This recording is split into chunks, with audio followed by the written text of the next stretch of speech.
Hello, my name is Caitlin Campos. I am Roberto's speech-language pathologist here at school. It's come to my attention that you, Roberto's teachers, and myself all have some concerns regarding his language development. In speech, there are 5 subdomains, and they work very similar to a stepladder, meaning to move on to the next subdomain, you have to first master the previous one. Everyone has noticed that Roberto has some grammatical issues, and those grammatical errors lead me to believe that he has a problem with the 4th subdomain, which is morphosyntax development.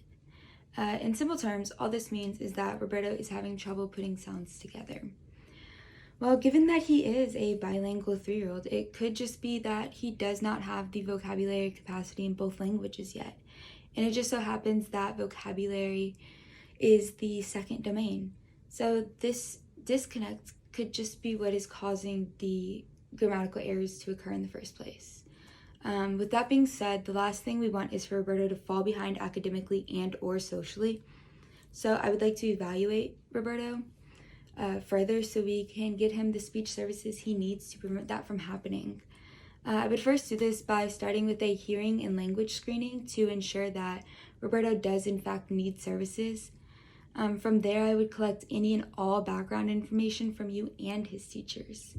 And then I would administer Roberto an official evaluation in both languages using a standardized test called the SELF-4.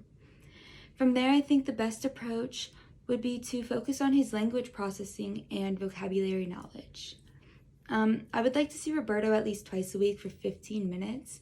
The first session would be in the classroom so I can observe his struggles and help him more hands-on. And then the second session would be in a small group with his peers so his social development skills can progress while receiving therapy. For his therapy, we would start off with the test, teach, retest method to identify what skills Roberto possesses as well as his learning potential. My goal for the first couple of sessions would be to determine his strengths and weaknesses, and then from there, the rest of the session would just be working towards eliminating those weaknesses using his strengths. I know that was a lot of information, so feel free to ask questions or express any concerns. Thank you.